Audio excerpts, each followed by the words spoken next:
Hey guys, after spending around 50 hours in the lands of Shadow, I think it's time for my review of Elden Ring Dlc. So I'm gonna go to review this by talking about the soundtrack, the performance, the areas, the enemies, the bosses, and the difficulty. And after that I will give you my final score.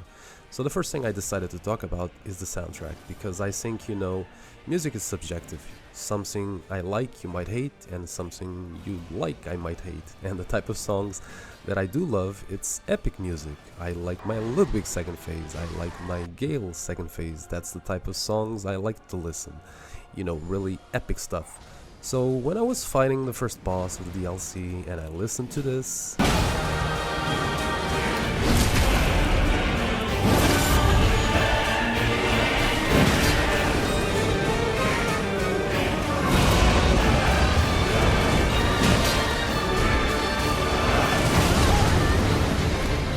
I thought, oh my god, this is going to be amazing. They're going to do epic music in the bosses.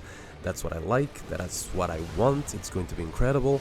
And I was super wrong, like crazy wrong.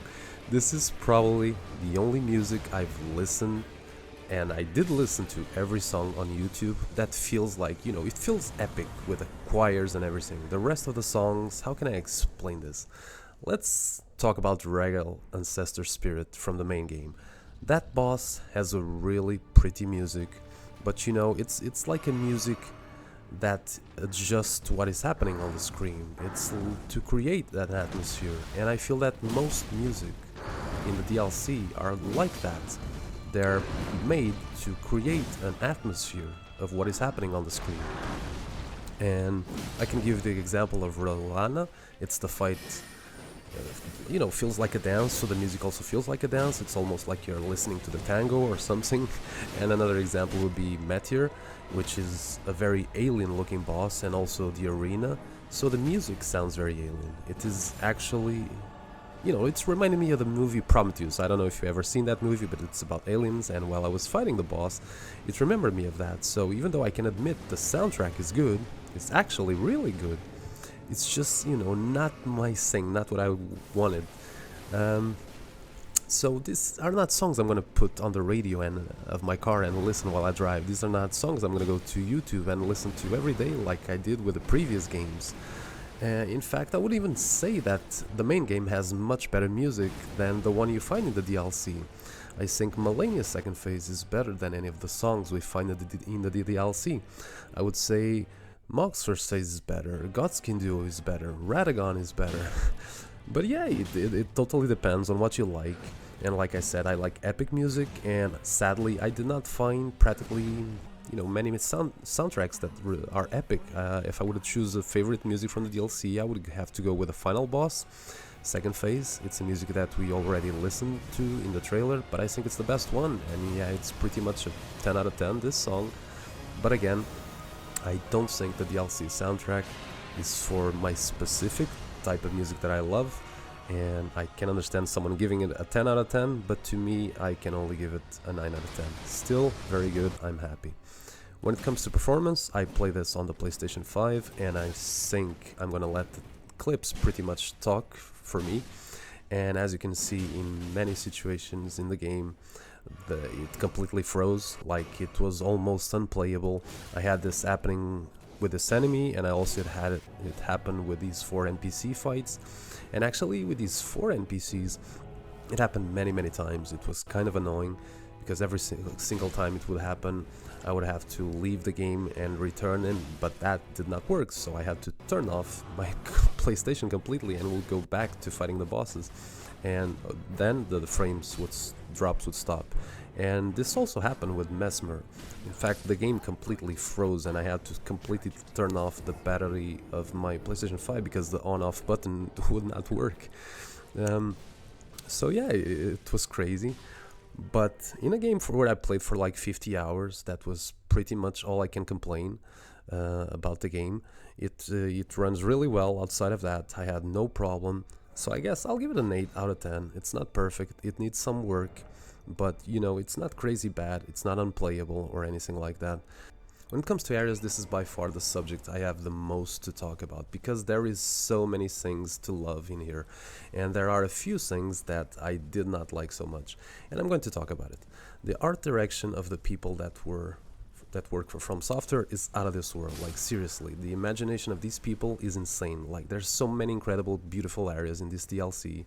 You have this gorgeous forest with monuments everywhere. And this place is absolutely beautiful. You have a crazy descent all the way to a boss, and if you play Dark Souls 3, the jump to the boss will surely remind you of the DLC for that game. The catacombs and the caves are much, much better in the DLC than in the main game. But the real highlights of this game are the run to Midra. I really love that place, the haunted woods and the haunted house. Jesus Christ, I mean, these enemies look like winter lanterns, and you can only kill them by parrying them. It was so cool, just so cool, and I really love the place where you find Midra. It's so gorgeous, like the atmosphere. I'm not gonna lie, I was kind of bored of playing the game because I was almost at the end, and I found this area and it brought the game back to life again. I really love this place. Another moment that I think it was done so incredibly well, and I think probably no one will ever do this better, which is the run to Bale. I mean, seriously, my god, the dead bodies of dragons everywhere, the lightnings in the sky. I could not wait to get to the boss. It was so unbelievably well done. And of course, the final area. Jesus Christ, I mean, just look at this. Look at the design of this place. Seriously, this might be my favorite area they have ever done in a game, at least visually. Like, this place is incredible. But not everything is perfect when it comes to the areas. Like, Jesus Christ, there were some moments where I was bored out of my mind. So there is this place here, this entire area, and there's pretty much almost nothing to do here. Like, this place is filled with a ton of wolves everywhere, which is an enemy that you already fought in the main game, so I'm not gonna waste my time fighting them. And they're just everywhere here. There's pretty much wolves in this entire section. There's like this giant, but I couldn't even figure out how to kill him. I don't know, I tried many things and I could not figure out for myself, so I lost like 30 minutes over here. I was bored like crazy, and then I got to this castle and I thought, okay, I'm gonna find a boss, but guess what? I was wrong. There was no boss, there was an NPC, and after talking to him, you begin a quest, and then much later, you, yes, find a boss here, but again, at that point, I was kind of really bored. So I went inside this tunnel, and I got to this place with hot water everywhere, and again, I got lost until I found a lever to drain the water, and I thought, okay, surely now, I will find something amazing, some cool boss. And again, I was wrong, which what I found was two ulcerated tree spirits, which are some of the worst bosses in the main game. And yes, they are bosses, but they're repeated, so I hate them, and I was bored out of my mind. And I'm not gonna lie, at this point of the game, it was really getting annoying. But this is not the worst. Like, this area here, and please correct me if I'm wrong, but is the only thing that you have to find in here is a goddamn talisman and nothing else. Because if it is, man, it really blows my mind, seriously. Please tell me if there is any boss that I didn't found here, or even a cave, something. Like, please tell me in the comments, because I find it so incredibly hard to believe that this place that actually even looks cool and everything only has a talisman, and you have to come here to fight Metyr. So on second playthroughs, the idea that I'm gonna have to go all the way to this place just to blow on that horn to be able to fight the boss, my god, like, no, please no, I don't want to do it. But yeah, outside of that, this game is filled with new weapons everywhere, it's filled with new spells, new ashes of war, and lots of new armors to pick, so I cannot complain in that department. There's a lot of things to, pick, and even though I think they do try to please everyone, and some things are just not for me. By example, there is like a million cookbooks and I don't use them for nothing. There is also a lot of items just for people that that summon and use the mimic tier, which is something I don't use. So it was kind of meh. Like, every time I would get to one of these places and I would find either a cookbook or something to level up my summon, So yeah, I mean, like I understand that why these items are here, but for me, like I said, it was not what I wanted. These items, but overall, I am extremely happy with the areas, what we got. So because there are so many memorable moments in this DLC, so I'm gonna give it a 9 out of 10. Now, when it comes to new enemies, I'm also very happy with what we got.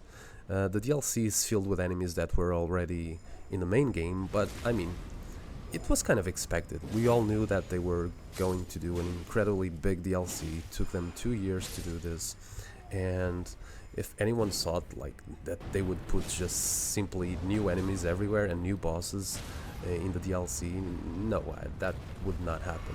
There's no way.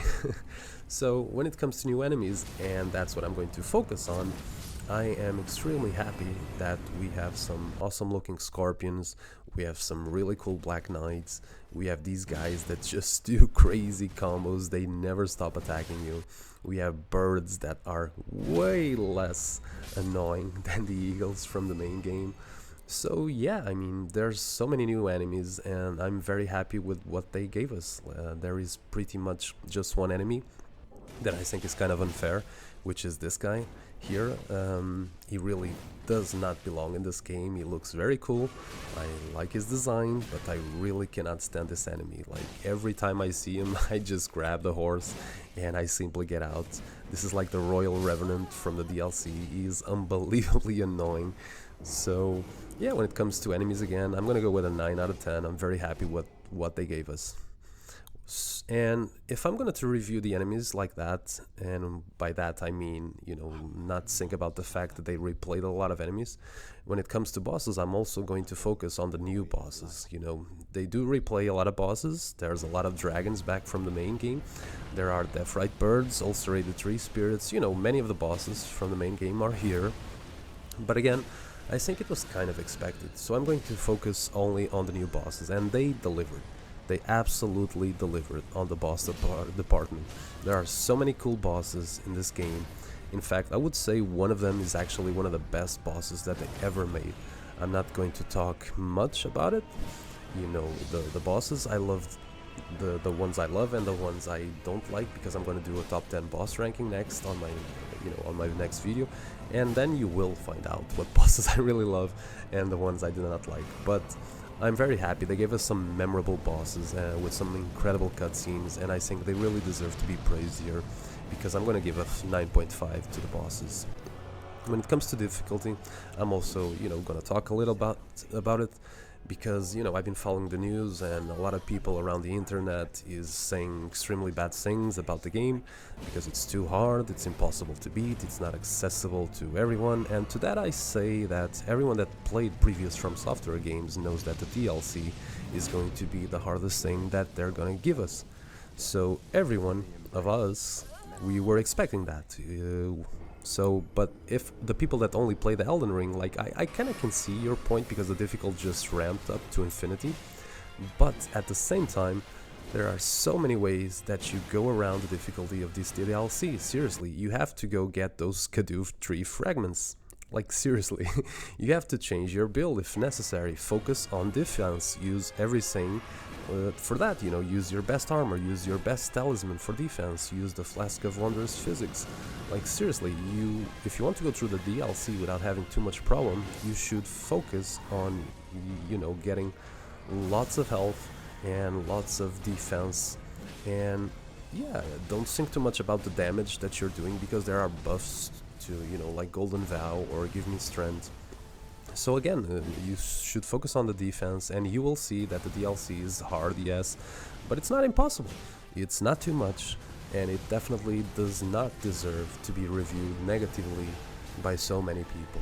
In the end, my final score to the DLC is a 9 out of 10. I'm very happy with what we got. I wish there were some more epic songs in it, and I also think the DLC is a bit too big. I really could go without a few areas, this one in particular. So yeah, maybe it's needed for lore purpose, I don't know, but I really wish some of the areas did not belong in this DLC. Overall, it's a very good DLC, it's well worth the $40. I had a blast, and I cannot wait to see what From Software is going to do next. Thanks a lot for watching, everyone. I will see you guys on the next video. Adios.